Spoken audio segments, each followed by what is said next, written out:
Yamahaவோட MT-125 பார்த்தீங்கன்னா, ஜூலை, ஆகஸ்ட்ல இந்தியால வந்து லான்ச் பண்ண போறதா அனௌன்ஸ் பண்ணியிருக்காங்க. ஸோ இந்த Yamahaவோட MT-125, MT-15ஓட டிசைன்ல தான் லான்ச் பண்ண போறாங்க. இன்ஜின் பிளாட்ஃபார்ம் எல்லாமே சேமா தான் இருக்க போகுது. 125 சிசி அப்படிங்கிறதுனால பிரைஸ் ரொம்பவே வந்து கம்மி பண்ணியிருக்காங்க. அது மட்டும் இல்லாம பிரைஸ் கம்மி பண்ணி இருந்தாலும் பில்டு குவாலிட்டியா இருக்கட்டும், இருக்கக்கூடிய கான்ஃபிகரேஷன்ஸா இருக்கட்டும், நியூ டெக்னாலஜியா இருக்கட்டும் எல்லாமே பெஸ்ட்டா குடுத்திருக்காங்க அப்படிங்கிறது தான். ஸோ என்ன மாதிரியான கான்ஃபிகரேஷன்ல என்ன பிரைஸ்ல MT-125 இந்த வருஷம் எதிர்பார்க்கலாம் அப்படிங்கிறத நம்ம இந்த வீடியோல கொஞ்சம் டீடைல்டா பார்க்கலாம். உங்களுக்கு Yamahaவோட எந்த பைக் ரொம்ப பிடிக்கும் அப்படிங்கிறத காமெண்ட் செக்ஷன்ல காமெண்ட் பண்ணுங்க. இந்த வீடியோ பிடிச்சிருந்தா லைக் பண்ணிக்கோங்க, நம்ம சேனலையும் சப்ஸ்கிரைப் பண்ணிக்கோங்க. Yamaha பார்த்தீங்கன்னா இந்த 2024ல நிறைய இன்ட்ரெஸ்டிங்கான பைக்ஸ் வந்து லான்ச் பண்ண போறாங்க. அது ஸ்கிராம்ப்ளர், க்ரூசர்ல இருந்து நமக்கு அட்வென்ச்சர் பைக்ஸ்ல இருந்து நிறைய செக்மெண்ட்ஸ்ல பைக் லான்ச் பண்ண போறாங்க. கண்டிப்பா என்ட்ரி லெவல் பைக்ஸும் லான்ச் பண்ண போறாங்க. அதுல நம்ம எல்லாரும் ரொம்ப வருஷமா எதிர்பார்த்துட்டு இருந்த MT-125 அப்படிங்கிற இந்த ஒரு பைக்கும் இருக்கு. இந்த பைக் பாத்தீங்கன்னா MT-15ஓட சேம் டிசைன்ல தான் இருக்க போகுது. நம்ம எல்லாருக்கும் நல்லா தெரியும் MT-15ஓட இன்ஜின் பிளாட்ஃபார்ம் R15ஓட பிளாட்ஃபார்ம்ல இருந்து தான் பில்ட் பண்ணிருக்காங்க. சோ அப்படி பார்க்கும்போது MT-125யும் R15 பிளாட்ஃபார்ம்ல இருந்து தான் வரப்போகுது. இந்த பைக்கோட பிரைஸ் அரௌண்ட் 1,25,000ல இருந்து 1,35,000 எக்ஸ்ஷோரூம் பிரைஸ் வந்து வரைக்கும் இருக்க போகுது. மூணு கலர்ல தாங்க லான்ச் ஆக போகுது. Icon blue, tech black and ice blue vermilion அப்படின்னு சொல்லிட்டு கிட்டத்தட்ட ஒரு 3 கலர்ஸ்ல தான் இந்த MT-125 அவைலபிளா இருக்க போகுது. ஸோ ஜூலை, ஆகஸ்ட் அப்படிங்கும் போது டெஃபினட்டா வரதுக்கான பாசிபிலிட்டிஸ் நிறைய இருக்கு. இந்த பைக்கை பொறுத்த வரைக்கும் 124cc single cylinder liquid cooled 4-stroke 4 valve SOHC engine தான் யூஸ் பண்ணியிருக்காங்க. 15 ஹார்ஸ் பவரும் 12 Nm டார்க்கும் இந்த பைக்கெல்லாம் ப்ரொடியூஸ் பண்ண முடியும். 6-speed கியர்பாக்ஸ் வந்து கொடுத்துருக்காங்க.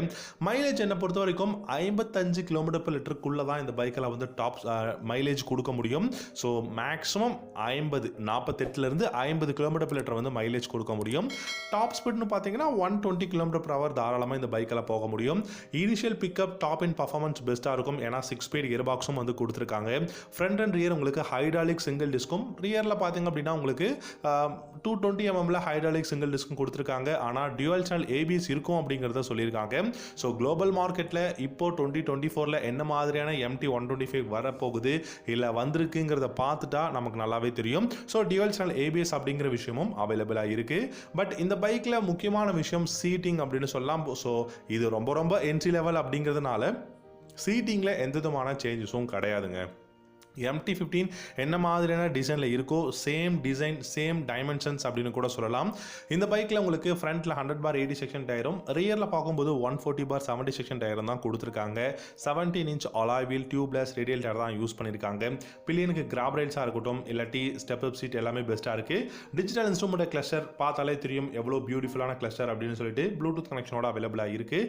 பில்டு குவாலிட்டி அப்படின்னு பார்க்கும்போது MT-15 இப்போ என்ன மாதிரியான பில்டு குவாலிட்டியில் இருக்கோ அதே பில்டு குவாலிட்டி தான் இருக்க போகுது. ஸ்போர்ட்டியான delta box frame, aluminium spring arm, modern and aggressive body design work வந்து இருக்க போகுது. அசிஸ்டன்ட் ஸ்லிப்பர் கிளச்சும் இருக்கிறது ஒரு பெஸ்டான விஷயமா இருக்கு.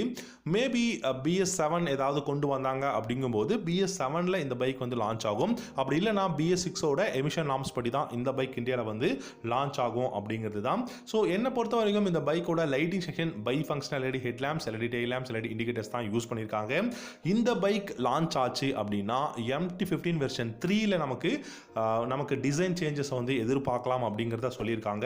ஏன்னா இப்போ இருக்கக்கூடிய MT-15 வெர்ஷன் 2ஓட டிசைன் MT-125க்கும் நியூ டிசைன், ஸோ 2024ல டிசைன் சேஞ்சஸ் கொண்டு வருவாங்க அப்படின்னு எதிர்பார்ப்பு இருக்கு. அப்படி கொண்டு வந்தாங்க அப்படின்னா வெர்ஷன் 3க்கு அப்படிங்கிற மாதிரி தான் சொல்லியிருக்காங்க. நம்ம வெயிட் பண்ணி பார்க்கலாம். இந்த பைக் இந்தியாவில் பார்க்கும்போது டியூக் 125க்கு ரைவலாக கண்டிப்பாக இருக்கும். அண்ட் கவாசக்கியோட Z125, ஆப்ரிலியாவோட டியூனோ 125 அண்ட் ஹோண்டாவோட CB 125R அப்படின்னு சொல்லி நிறைய பைக்குக்கு குளோபலாகவும் வந்து ஒரு நல்ல ரைவலாக காம்படிட்டராக இருக்குது. இந்தியாவிலையும் பார்த்தீங்கன்னா இருக்கும் அப்படிங்கிறதுல சந்தேகம் எதுவுமே கிடையாது. ரீசெண்டாக R3 MT-03 லாஸ்ட் மந்த் இந்தியாவில் லான்ச் பண்ணாங்க. அதுவும் ஒரு பெஸ்ட்டான பைக் தான், இல்லைன்னு சொல்லலை.